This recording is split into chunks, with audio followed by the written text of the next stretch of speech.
नमस्कार दोस्तों, स्वागत है आपका फिर से एक नई वीडियो में।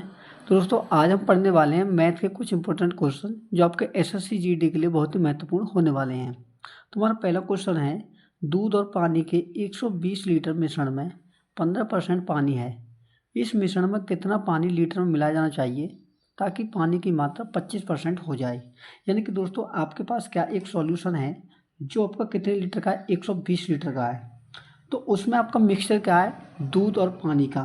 तो देखो एक तरफ आप क्या लिखेंगे, मिल्क लिखेंगे, और एक तरफ आपको क्या लिखना होगा, वाटर, यानी कि पानी के लिए। तो दोस्तों इनका जो अनुपात है हम कैसे निकालेंगे, देखो मिक्सचर में बोला है 15% पानी, यानी कि दोस्तों अगर टोटल सॉल्यूशन आपका 100% हो और उसमें 15% अगर आपका पानी है तो 100% में 15% निकालेंगे तो मिल्क कितना बचेगा, 85%। ठीक है, ये क्या होगा इनका अनुपात। तो दोस्तों इनकी क्वांटिटी के आधार पर अगर हम इनका अनुपात निकालें तो देखो कितना होगा, 5 से मैंने भाग करा 85 में तो इकट्ठा 17 बार, और 5 का भाग अगर 15 में देंगे तो इकट्ठे 3 बार। और देखो इसमें क्या बोला है दोस्तों कि मिश्रण में कितना पानी मिलाया जाए ताकि मिश्रण पानी की जो मात्रा 25% हो जाए। तो 25% का मतलब दोस्तों क्या होता है, एक चौथाई, यानी कि पानी 4 भाग में कितना भाग होना चाहिए, एक भाग हो जाए। ठीक है, तो अगर एक भाग पानी होगा 4 भाग में, देखो जैसे 25% दोस्तों, इसका बट्टामान कितना होता है, 1/4। अगर 4 में एक यूनिट पानी है तो शेष कितना बचेगा, 3 यूनिट मिल्क। कितना बचेगा, 3 यूनिट मिल्क होगा। तो इसमें बोला है कि जो मिला रहे हैं पानी कितना लीटर होगा। तो उसके लिए आप क्या करोगे, तो सबसे पहले दोस्तों आपको एक चीज़ बताऊं कि जिस क्वांटिटी में हम चेंज करते हैं उससे तो हम बदलते हैं, लेकिन जिसमें कोई चेंज नहीं करते उससे क्या करते हैं, हम सेम रखते हैं। तो देखो 17 यूनिट मिल्क यहाँ है तो यहाँ पर कितना होना चाहिए, 17 ही होना चाहिए, यानी कि बराबर होना चाहिए। तो उसके लिए हम क्या करेंगे, देखो इसमें करेंगे हम 17 से गुना, और इसमें करेंगे 3 से गुना। सॉरी दोस्तों, इसमें करना होगा देखो 3 से गुना, और इसमें करेंगे हम 17 से गुना। तो नया रेशियो देखो मैं यहाँ लिख देता हूँ ताकि आपको समझाने में आसानी हो। तो देखो मिल्क का रेशियो दोस्तों कितना होगा, 3 का गुना 17 में तो ये हो जाएगा 51:3। यहाँ होगा x, और दोस्तों यहाँ कितना हो जाएगा, 17 का 3 गुना 51। ठीक है, और यहाँ कितना हो जाएगा, 17 का 17। अब आप ये देखिए, देखो दूध पहले भी 51 यूनिट था और आज के टाइम में कितना, 51 यूनिट। लेकिन दूध मिलकर जो पानी है वो बढ़कर कितना होगा, 17, यानी कि 9 से कितना बढ़ गया, 17 में 8 यूनिट। तो इसी 8 यूनिट का मान क्या करना है दोस्तों, आपको फाइंड करना है। तो सीधा सा देखो मैं आपको बताऊं कि जो आपके पास मिल्क है वो कितने यूनिट का मान है, जो 120 लीटर है वो है दोस्तों 51 और 9 60 यूनिट का मान। ठीक है, तो आपको निकालना क्या है, जो पानी मिलाया है, यानी कि x का मान। तो x के कितना यूनिट है, 8 यूनिट, तो गुना करेंगे 8 से। तो 60 दूनी कितने हो गए दोस्तों, 120, और 2 का गुना 8 में करेंगे तो कितना हो जाएगा, 16 लीटर, जो कि क्या होगा, इस क्वेश्चन का आंसर होगा। तो अगला क्वेश्चन है, इसमें बोला है कि एक छात्र 3 भार वाले एक विषय में 80 अंक प्राप्त करता है और 2 भार वाले दूसरे विषय में 90 अंक प्राप्त करता है। तो छात्र के भारित औसत अंक कितने होंगे। तो दोस्तों इस क्वेश्चन को हम सॉल्व करेंगे डेविएशन के आधार पर। तो देखो डेविएशन क्या होता है कि ऊपर तो लिखना है आपको डाटा, ठीक है, और नीचे क्या लिखना है, एवरेज। तो देखो डाटा में दोस्तों हम क्या लिखेंगे, डाटा में लिखेंगे जिन संख्याओं का औसत है। तो देखो संख्या कितनी है, इसमें बोला कि 3 छात्र, तो 3 को लिखेंगे ऊपर, तो उनका औसत कितना है, 80, तो औसत को लिखेंगे नीचे। आगे बोला है कि 2 भार वाले दूसरे विषय में 90 अंक प्राप्त करते हैं। तो 2 भार वाले कितने करते हैं, 90 अंक। तो दोस्तों इन सभी का क्या निकालना, आपको औसत। तो देखो औसत के लिए दोस्तों हम क्या निकालेंगे, आपको सीधा से एक ट्रिक बताएंगे। देखो आपको क्या करना है, इनमें से एक संख्या को औसत मानना है। तो देखो औसत क्या माना मैंने माना 80 हमारा औसत है। ठीक, तो दोस्तों ये देखिए 80 से 80 कितना अधिक, ना अधिक है ना ज़्यादा है, तो इसे क्या लिखेंगे, 0। और देखो 90 कितना अधिक है, 10 अधिक है, तो इसे क्या लिखेंगे, प्लस अधिक। तो सिंपली दोस्तों को करना क्या है, देखो 0 किस पर अधिक है, 3 पर अधिक है, 3 का गुना 0 में करेंगे तो 3 का गुना 0 में करेंगे क्या होगा, 0। उसी प्रकार जो 10 है प्रत्येक पर कितना, 10 अधिक है, तो 2 पर कितना हो जाएगा, 10 का 2 गुना 20। तो दोस्तों जब इसे देखेंगे तो 20 में 0 ऐड करेंगे तो कितना हो जाएगा, 20। लेकिन 20 दोस्तों कितने पर देख, पाँचों पर, 3 और 2 5। तो जब 5 का भाग इसमें देंगे तो औसत क्या आएगा, 5 चौके 20। यानी कि दोस्तों को करना क्या होगा, इस 80 में 4 को बढ़ाना होगा, तब जाके सही आंसर आएगा जो आपका करेक्ट होगा। तो 80 में 4 ऐड करेंगे तो कितना हो जाएगा, 84 होगा, जो कि आपका राइट आंसर है। तो अगले क्वेश्चन में बोला है कर्मचारी की संख्या में गिरावट के कारण एक कारखाने के उत्पादन में 25% की कमी आती है।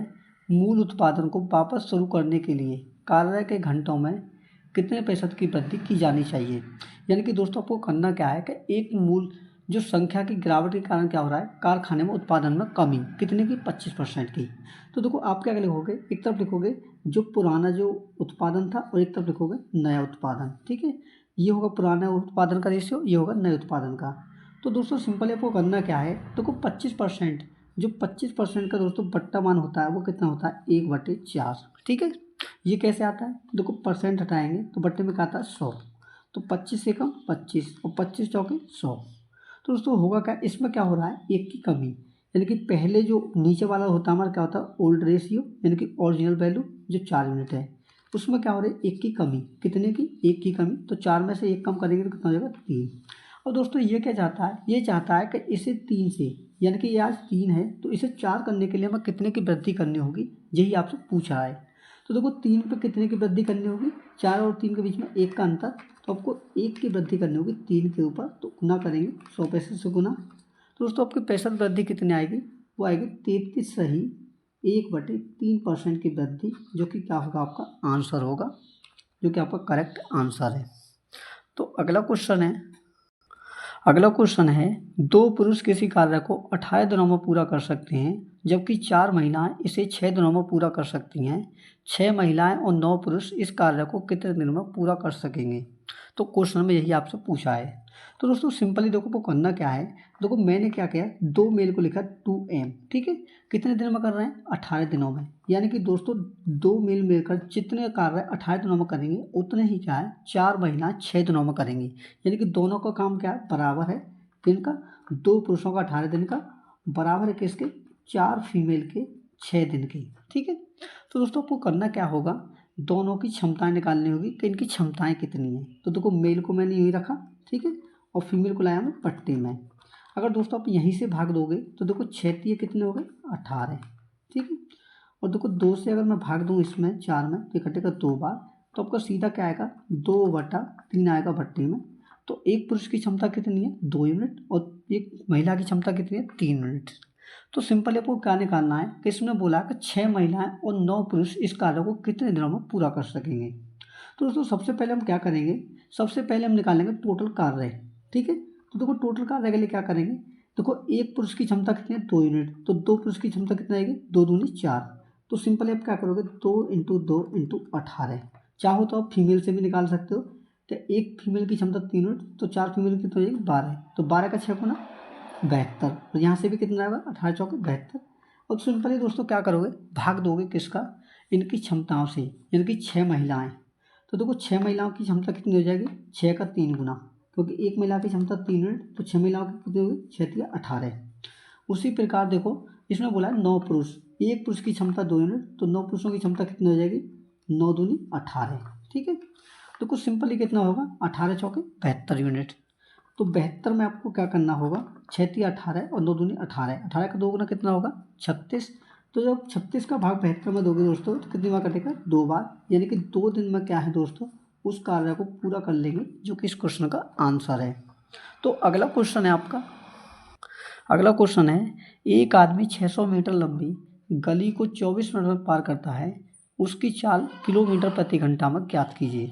यानी कि दोस्तों आपको क्या करना है कि 600 मीटर लंबी एक गली है, लंबाई कितनी है आपकी 600 मीटर, और आपको कितने समय में पार करना है उसे, 24 मिनट में।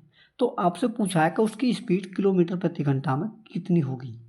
तो देखो स्पीड का जो फॉर्मूला होता है दोस्तों कितना होता है, चाल बराबर दूरी बटे समय, यानी कि स्पीड बराबर डिस्टेंस बटे टाइम। ठीक है, तो देखो सिंपली आप क्या करोगे, स्पीड बराबर डिस्टेंस कितनी है आपके पास, 600 मीटर, तो 600 के ऊपर लिखेंगे, टाइम क्या है आपके पास 24 मिनट। तो देखो 24 को पहले क्या बदलेंगे हम, सेकंड में, क्योंकि हमारी स्पीड या तो मीटर प्रति सेकंड में होती है या किलोमीटर प्रति घंटा में। तो 1 मिनट में अगर हमारे 60 सेकंड है तो 24 का गुना क्या करेंगे, 60 से गुना। और देखो यहाँ से जो स्पीड आएगी वो आएगी आपकी मीटर प्रति सेकंड में, तो आपको किस में बदलना है, किलोमीटर प्रति घंटा में। तो मीटर से जब भी किलोमीटर प्रति घंटा में बदलना हो, यानी कि छोटे से बड़े में बदलना हो, तो आपको करना क्या है, 18/5 से इसमें गुना। ठीक है, तो आप इसे सॉल्व करोगे तो देखो क्या आएगा, 60 धाम 600 और 6×3 18 और 6×4 24। ठीक है, 5 से भाग दें अगर इसमें तो 5 दूनी कितना होगा 10। तो देखो इसके बराबर क्या होगा 2 का 3 गुना 6।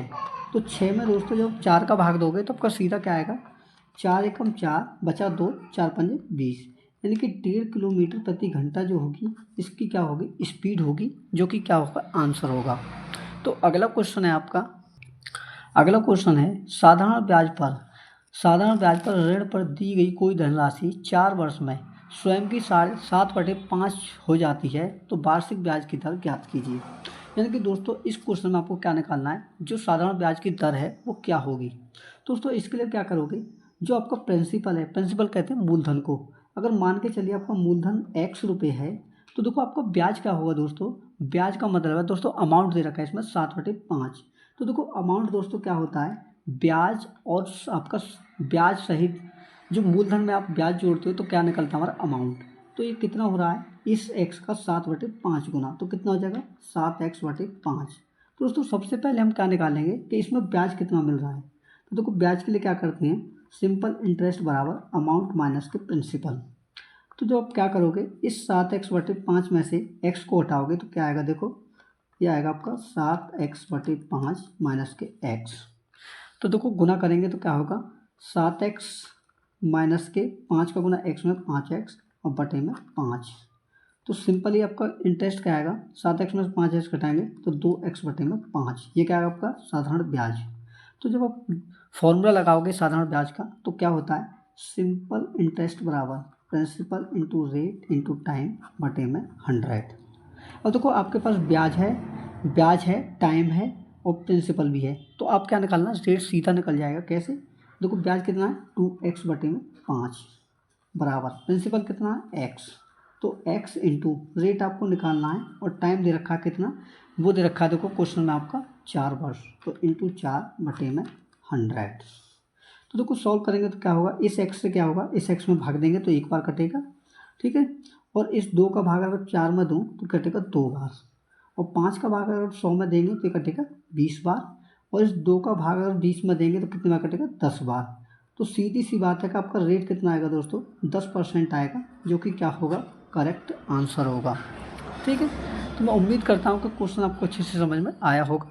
तो अगला क्वेश्चन है 40 किलोमीटर प्रति घंटा और 22 किलोमीटर प्रति घंटा की चाल से एक ही दिशा में चल रही 2 रेलगाड़ियां 1 मिनट में एक दूसरे को पूरी तरह से पार कर जाती हैं। यदि पहली रेलगाड़ी की लंबाई 125 मीटर है तो दूसरी रेलगाड़ी की लंबाई कितनी होगी।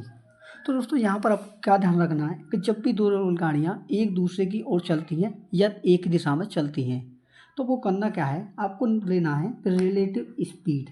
क्या फॉर्मूला लगाना है रिलेटिव स्पीड बराबर टोटल डिस्टेंस, क्या टोटल डिस्टेंस बटे में क्या लगाएंगे टोटल टाइम, क्या लगाएंगे टोटल टाइम। तो देखो ये क्या होगा आपका, ये होगा आपका फॉर्मूला का रिलेटिव स्पीड बराबर टोटल डिस्टेंस बटे टोटल टाइम, ये आपका फॉर्मूला होगा। और देखो रिलेटिव स्पीड कैसे निकालते हैं, जब 2 ट्रेनें एक ही दिशा में चलती हैं तो दोनों ट्रेनों की जो स्पीड होती है उसका लेते हैं हम डिफरेंस। तो देखो ऐसा क्या करेंगे कि पहली ट्रेन की स्पीड कितनी है 40 किलोमीटर प्रति घंटा और दूसरे की क्या है 22 किलोमीटर प्रति घंटा। ठीक है, अब देखो इसके बराबर क्या लेना है टोटल डिस्टेंस। देखो पहली रेलगाड़ी की लंबाई तो दे रखी है कितनी 125 मीटर, लेकिन दूसरी की आपसे पूछी है तो मान के चलिए दूसरी की लंबाई क्या है x है। टाइम दे रखा आपको कितना 1 मिनट, तो 1 मिनट को हम किस में बदलेंगे, उसे बदलेंगे सेकंड में। कैसे, 1 मिनट में दोस्तों हमारे कितने होते हैं 60 सेकंड। और देखो इसमें आपको एक और चेंज करना होगा कि जो आपको स्पीड दे रखी है ये दे रखी है किलोमीटर प्रति घंटा में, तो इससे बदलेंगे हम किस में मीटर प्रति सेकंड में। तो उसके लिए क्या करेंगे हम किस में 5/18 से इसमें गुना। ठीक है, इतना होगा। अब देखो तो इसे सॉल्व करोगे तो क्या होगा, देखो 5/18 इंटू 40 में से अगर 22 घटाओगे तो क्या बचेगा आपके पास बचेगा 18 बराबर 125 प्लस के x बटे में 60। अब अगर 18 का भाग हम 18 में देंगे तो कितनी बार कटेगा एक बार। तो सिंपली आप क्या करोगे कैंची का गुना 60 का गुना 5 में करेंगे तो कितना हो जाएगा 300 बराबर 125 प्लस के x तो जब 125 को इधर लेके आओगे तो ये हो जाएगा माइनस का, तो 300 में से 125 घटाओगे तो आपके पास आंसर क्या बचेगा 175 मीटर, जो कि क्या होगा इस एक्स का मान यानी कि दूसरी ट्रेन की लंबाई, जो कि इस क्वेश्चन का आंसर है। ठीक, तो अगला क्वेश्चन है आपका, अगला क्वेश्चन है एक वृत्त की परिधि एक समबाहु त्रिभुज के परिमाप के बराबर है। यदि वृत्त की त्रिज्या 21 सेंटीमीटर है तो समबाहु त्रिभुज की भुजा की लंबाई ज्ञात कीजिए। यानी कि दोस्तों को क्या दे रखा है, इसमें बोला है कि वृत्त की परिधि जो है किसके बराबर है, वो आपके समबाहु त्रिभुज के परिमाप के बराबर। तो दोस्तों करना क्या होगा, एक तरफ आप लिखोगे वृत्त की परिधि या परिमाप, ठीक, और दूसरी तरफ बराबर में क्या लिखना होगा, हमें लिखना होगा समबाहु त्रिभुज का परिमाप। ठीक है, समबाहु त्रिभुज का परिमाप, त्रिभुज का परिमाप। तो देखो वृत्त की परिधि क्या होती है, वो होती है हमारी 2πr, वृत्त की परिधि होती है 2πr। लेकिन समबाहु त्रिभुज का जो परिमाप होता है वो क्या होता है, जब जो समबाहु त्रिभुज होता है दोस्तों उसकी तीनों भुजाएं क्या होती है बराबर होती हैं। तो परिमाप क्या होता है, सभी भुजाओं का जो और पास की परिधि है उसका योग। ठीक है, तो कितना हो जाएगा 3a। अब आपके पास क्या है, पाई का मान है, रेडियस भी है, तो क्या करेंगे 2 इंटू पाई का मान है 22/7 इंटू रेडियस कितनी है वो आपके पास 21 सेंटीमीटर, तो बराबर 3a। तो आपका किसका मान निकालना, इस a का मान जो आपकी भुजा है। तो कैसे निकालेंगे, देखो 7 3 के 21, 3 बार कटा, और इस 3 का भाग हम 30 में 3 बार देंगे तो कितनी बार कटेगा, 1 बार। ठीक है, तो सीधा सा आपका एक भुजा का मान क्या आएगा, 22 दूनी 44 सेंटीमीटर, क्या होगा 44 सेंटीमीटर होगा, जो कि इस क्वेश्चन का आंसर है। तो अगला क्वेश्चन है, इसमें बोला है कि 1.22 यानी कि एक सीरीज चली जा रही है जो आपकी अंत तक है, उसका मान क्या पूछा है कि संतुलन ज्ञात कीजिए। तो आप देखो इसका मान कैसे निकालेंगे, 1.22 इसी प्रकार क्या जा रही है आगे तक, कि जब भी एक संख्या आपकी आगे तक जाती है तो उस पर क्या लगाना होता है हमें बार। तो इसे हम कैसे लिख सकते हैं 1.2 बार। तो दोस्तों जब भी हम बार को सॉल्व करते हैं, बार वाले क्वेश्चन को, तो देखो कैसे सॉल्व किया जाता है, जिस संख्या पर बार होता है उसके स्थान पर क्या होता है बट्टे में 9। जैसे कि इसे कैसे लिखेंगे, इससे पहले तो लिखेंगे हम 12। ठीक है, जिस संख्या पर बार नहीं है जो कि उससे क्या करते हैं माइनस में, जैसे कि पूरा कितना हो जाएगा 12 में इसके ऊपर बार नहीं है तो इसे लिखेंगे माइनस में 1। बट्टे में क्या करते हैं, जिसके ऊपर बार है पॉइंट के बाद में तो उसके लिए लिखते हैं 9। अगर इस पॉइंट से पहले कोई संख्या होती जिस पर बार नहीं होता तो उसके लिए हम क्या लिखते हैं 0। ठीक है, जितनी संख्याओं के ऊपर बार है उतनी बार क्या लिखेंगे 9 लिखेंगे, और पॉइंट के बाद जितनी संख्याओं पर बार नहीं है उनके लिए 0। तो सीधा सा क्या आंसर आएगा, 12 में से 1 घटाया 11/9, और यही क्या है इस क्वेश्चन का आंसर है। तो अगला क्वेश्चन क्या है, अगला क्वेश्चन है जब एक टीवी का विक्रय मूल्य 18,700 रुपये है तो दुकानदार को 15% की हानि होती है। 15% का लाभ अर्जित करने के लिए उस टीवी का विक्रय मूल्य कितना होना चाहिए। तो देखो सीधा आंसर हम कैसे निकालेंगे दोस्तों, आंसर हम निकालेंगे कि जो आपको 18,700 रुपये दे रखा है ये क्या हमारा सेलिंग प्राइस, लेकिन ये कितने का मान है 15% की हानि पर बेचने पर। जब हम 100% हमारा कॉस्ट प्राइस है, अगर 15% का कम में बेचेंगे तो कितने में बेचेंगे 85% में, यानी कि ये हमारा 85% का मान, और हमें निकालना कितना है 15% के लाभ पर, यानी कि 100 में 15 ऐड करेंगे तो कितना हो जाएगा 115%। ठीक, तो देखो जब सॉल्व करेंगे तो आपका आंसर क्या आएगा, देखो 17 पंजे कितने होते 85, और 17 का भाग मैं इसमें दूँ तो 17 कम 17 बचा 1, 17 कम 17 1100 बार कटा, और 5 का भाग अगर मैं इसमें करूँ 115 में तो ये कटेगा आपका 23 बार। तो आपको सिंपली क्या करना है, 1100 में आपको करना है 23 का गुना। तो 23 का गुना आप अगर करोगे तो कितना आएगा 2 0, 23 से कम 23 का 3, और 23 से कम 23 और 2 कितना होगा 25, यानी कि 25,300 रुपये में जब आप बेचोगे तो आपका जो सेलिंग प्राइस होगा वो क्या होगा, सेलिंग प्राइस पर आपको 15% का लाभ होगा, जो कि आपका करेक्ट आंसर है। ठीक है, तो मैं उम्मीद करता हूँ दोस्तों सभी क्वेश्चन आपको अच्छे से समझ में आए होंगे। तो दोस्तों अगर वीडियो अच्छी लगी हो तो वीडियो को लाइक करें, और चैनल पर नए हैं तो बेल आइकन को प्रेस करके चैनल को सब्सक्राइब भी कर लें। मिलते हैं अगली क्लास में, तब तक के लिए धन्यवाद।